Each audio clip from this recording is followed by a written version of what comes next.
I'm fed up. I'm fed up with not telling people stuff. I really want to tell people stuff. You know what I mean? I'm tired of being told that, you can't say something. You got to keep it to yourself.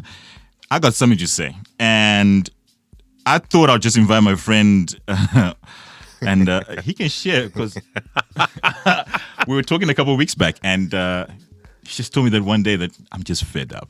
And the way he said it to me was just like, you know what, that's a podcast right there. So here we are. We're going to have our first podcast. We're going to talk about things that we're fed up with. And I wanted to aptly title this because today is the 20th of June. And happy Father's Day, man. Hey, almost forgot it. Wait, we have to introduce ourselves. Yeah, I'm Christopher. Middle-aged. That's what I'm going to say. I'm middle-aged. I don't have to tell you my age because half the time I say my age, no one believes it. Do you know that? Really? It depends on how they look at it. Yeah, because... it's in relation to what you've accomplished? You just or how you act. You just had to say that. And you know what? It's what I've accomplished. I think that's what it is. Yeah, let's leave it there. I wear a bow tie every day. I think it's only one day that I don't wear a bow tie. I think it must be Saturday. Yeah, because Sunday we go to church. I have to wear a bow tie as well. I drive a pretty big car. Yeah, for those in context, this is Zimbabwe. I drive a pretty big car. It's not even the greatest car in the world, but it's a big car. I run a series of little companies. And because of that, they slice off 10 years of my age. Do you know what I mean? That's the excuse you're using. It works. It works for me. It works for me. That's what I'm going. Anyway, I'm fed up with that as well. Yeah, okay. I want people to treat me my age. Yeah, I'm middle-aged, and I want a lot of respect. I want people to look at me and gravitate and say, yeah, there's lots of respect there, instead of like, whatever it might be. Anyway, happy Father's Day. Vusa. Hey, likewise, man. Yeah. Vusa is the name, eh? You don't go by any other names? You sure? That guy. Postman? Chris. That's that. We'll put that on part 3. Yeah. What? Hey, I don't know what middle-aged is, eh? I don't know. If Noah was full age, then yeah, middle-aged. I can tell you what middle-age is. We know enough to know that we're doing wrong, but we're still foolish enough to try and attempt it. I can't say we're foolish enough to try and attempt it. We're just foolish enough to do it. Yeah, exactly. And I think if you think about it, that's just it. We're wise enough, we know that this is totally wrong. I don't know. I think one of my pet peeves is, you grow up being the good guy. Oh, God. Okay, wait. Before you even go further, what is a good guy? A good guy is, the cliche guy. He wakes up in the morning. I'm fed up with that. He wakes up in the morning. He has breakfast and he has morning love. And she's like, oh, hello. She's doing the whole movie thing. Sleepless in Seattle. What nonsense. You must come to Mukam, Zimbabwe. My gosh, there's no morning love. You wake up by yourself, boss. You wake yourself up. You go do your water, boss. You go bath. If the car's filthy, you clean your car. Your kids are sleeping. Yeah. And then if you're hungry, you boil your own water and you fry your own egg and your wife is sleeping. That is normal Zim. And then if you just open your mouth to say, but then I'm tired. Tired. I worked my butt off to put the eggs there and to buy the cooking oil. I'm told at 4:30, not 4:30, 5:30, we're out of cooking oil. Curfew's at 6. Takes me 15 minutes to change from my work suit into my driving clothes. Start the car, get to the shop. The security guard is already shutting down the thing, and you want to go home. There's no money in the wallet or in the car to go buy takeaway because by the time you get there, the takeaway is closed. You get home and the kids are looking at you thinking, Dad has come. Boss. Don't get me started, guy. Don't get me started. Are you fed up? Boss, fed up is an understatement. Fed up is an understatement. And then you think you're having it bad. And then you decide, let me experiment a bit. And when you're experimenting, it's worse. Oh my gosh. Okay, that's another story right there. For another day. But come on. I mean, really, what are you supposed to be doing? What? Tell me. Help me understand. What the fudge? You know what I mean? I just don't get it. You try your best. I mean, Zim has really not helped anybody to do the best they can through the passions that they have. Yeah, that's true. through the skill set that you've attained over the years. Yeah. Zim has not allowed for you Nope. to maximize your best. I don't know about you, but the worst thing that really gets to me the most is half the people I meet, they get, so where did you come back? Come back from where? I says, well, the way you sound and act and move, you were in diaspora, weren't you? That's where you went to school. You went to a private school. No, plus. Churchill. That's where I went. There ain't no private school at Churchill. That's a government school straight up. That's where I was. No fancy university education, no fancy tutorage, everything else. This is all nature. And I want to talk about that because I think that's what helps us decide where we are here. There's nature and nurture. And my definition, and this is mine totally out there, and I'll use myself as an example. My dad went to the mission schools, and there were all these Catholic church people who taught him how to speak, and he was proud of that. And he had that voice. If JP was here, this is his voice. That's how it sounds, 100%. And he taught me mannerisms. And by his own DNA, obviously, I picked up on all that. Oh, yeah. Height, speaking, deportment, everything. This is JP. My friend will tell you, Tavi, he's met my dad before he passed on. Spitting image of him. Nurture then made me wear a bow tie. My environment forced me to become something else that I wasn't. And I had to adapt to all of that so that I can actually pursue what I want to pursue. Right. I couldn't get out of Zim. I tried, guys. Please tell me. I tried. I had the passports, everything else. I tried. But I couldn't get out. So I had to make the best of where we are. And you're talking about all the things that are wrong with it. But I just had to make the best of it all. And early on, I learned that my parents in Zimbabwe, they like the accent. The accent would destroy them totally. I'm not even talking about the girls here, but just the guys themselves. They'll start calling you Murungu, which I hate, but that's where it is. And I had to try best to make myself, to bring that world that was out there here. And that's the best I've done. If you come to my office and everything else, it looks like a boudoir. Really fanciful and everything else. Right fancy with everything that's out there. But I had to create that because I was totally fed up with the fact that I can't make it in Zim the way I want to make it. Right. They just wouldn't take my talent the way it was. I had to dress up now to play a part. So if you see me right now, I got a wristwatch. And I can bet 99% of Zimbabweans don't have wristwatches. This is why I'm friends with him. He's got a wristwatch. All of you are looking at your cell phones like it's a clock. No, dude, it's not. It's a phone. I got a wristwatch. And we dress up. I really dress up. My dad was the number one about that. He told me, you really need to dress the way you want to be addressed. I believed in that. This dude would have like tattered clothes and everything else, faded with the sun because he's got the memories, and he would have a hat. He would be walking to go and buy a skirt down in the shops, and he would meet all the ladies who would lift up his hat. Wow. All the time. Wow. Good morning, how are you? And I picked up on that you are addressed the way you dress. Yeah. So if you come to my workplace, I'm 50-50 with my business partner. I've known this guy for over 21, 22 odd years. 100%. But everybody at work thinks that I own that company. And he works for me. It's ridiculous. Everybody comes. And I'll tell you what, the phone calls are all, I want to speak to Chris. And I'll sit there and say, so this is something to show you that me and Tavi are 100% 50-50. Yeah. If you speak to him, you're speaking to me. Yeah. Thanks, Chris. Yes, thanks. Thanks, Tavi. Nice meeting you guys. Yeah. Hi. Did you speak to Tavi? Yeah, but I want to talk to you. Yeah. So it's that. You're talking about how people address you and look at you and think about it and how they speak. It's driven by that. I'm fed up with Zimbos who look at you and the first thing they say is Amurungwe.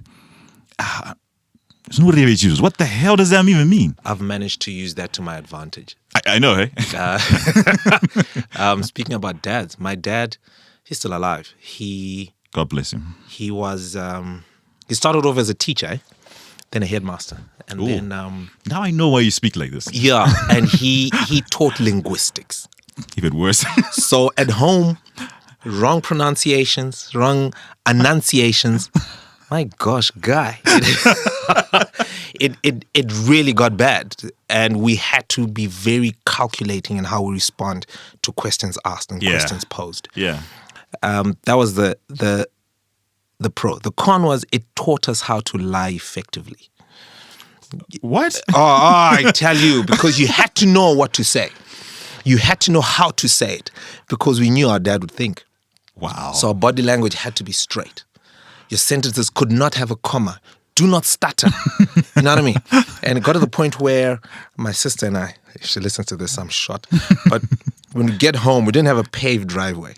You know, it'd have, you could see tire tracks. And it got to the point where we knew by the tire tracks who was home. Okay. And so the lie would figure out where do we start it from. And you could not punctuate the lie with breathing too long. Or using or using it had to flow, guys. It had to flow, and so you would laugh about it, but now it has taught us to be very confident in what we say and how we say. Yeah. And for your benefit, Kuda, I'm a mechanic by profession. I did my 4-year training with Swift as an apprentice, and I qualified. He's a mechanic in life. And so now it makes it even worse when I'm meeting new clients. When they're asking me, so what do you do? I'm a mechanic. This is over the phone. I'm like, really? Okay. So when are you guys coming to pick up the car? I will be there. And I rock up. And now, because of deportment, yes, I cannot wear a worksuit that has grease on it. I cannot. It's clean. I cannot. For me to wear it in my car? No.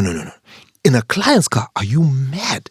Have you seen the number of people that have taken their cars to be fixed and repaired and the interior is just lined with grease? Yeah. I can't do that. I can't. That's how I was trained. Yeah. And that's how I grew up. My dad said, yeah, you're a mechanic. This is my house. You know, even my mom, and at the time I was dating someone, you got to smell good, you got to look good, play the part, Yeah. And now the common phrase is, Rasi sababengi baba, So I have to look the part. I've got a work suit that has my name on it. That's for me to drive to work. I change and I work. But when I'm working, there are 2 work suits. One that allows me to do the simple stuff like servicing a car. But when I'm doing suspension and stuff, I've got another one that allows me to get dirty, But before I leave, I've got to look good. I've got to spray, put lotion on my hands. Got that stuff in my car. And so when, like what Chris was saying, you meet somebody and you speak to them. The first thing they do, if they don't see your face, the first thing they do, they give you the utmost respect because you're speaking in English and you're not speaking with no, you're just straight to the point. So when you meet them in person, they look at you, Diwe. And I'm like, yes, it's me. And it shocks them because you end up being labeled Murungwe Dawe. Where I'm working there, everyone says, no, but in Veta, no, Shanda. First time I heard it, I took offense. Yeah. I took offense. I'm like, really? Is that how you see me? But now it's okay. Because they know when they come to me, I don't have time for nonsense. Let's deal with what's there. I don't have gray. It's either black or it's white. So I think those are some of the reasons why I'm fed up, because there's so much gray area now. And what hurts me the most, or what frustrates me the most, is you do the most. Mm-hmm. Because for me, it's black or white. Yeah. You do the most. Yeah. And then there are those that come in that live perpetually in the gray. In the gray. And it bothers me. I tell the guy, this is how much I'm charging. Sha. No. Because I didn't buy your space negotiating. No, man. What nonsense? I'm not going to go to my kids and say, but you guys, no. Can you stop growing for a bit? You know what I mean? I can't do that. I can't go to the principal of the school and say, Sha, you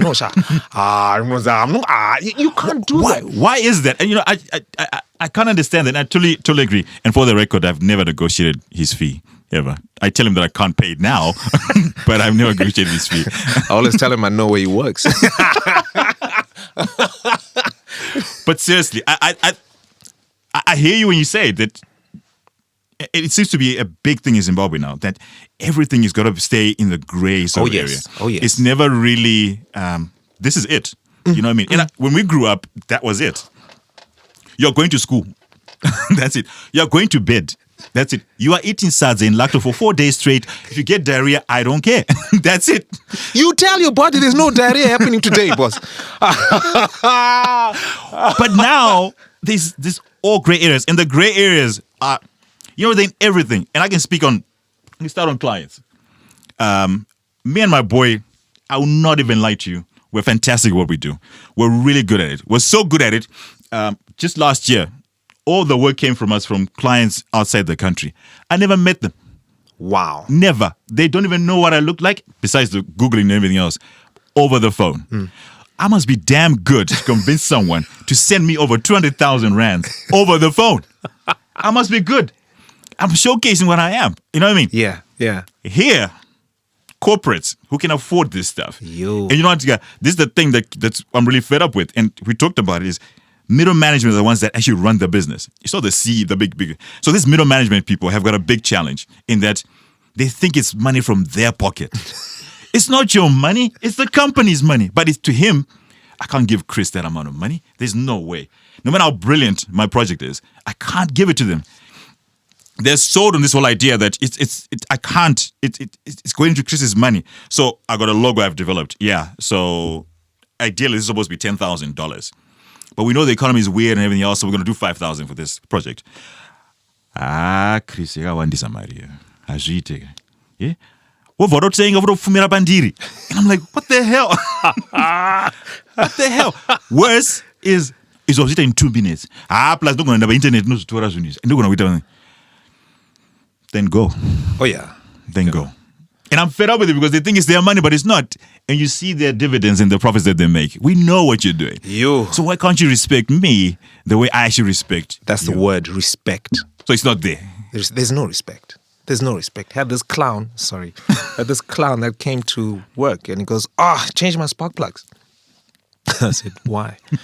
It's misfiring.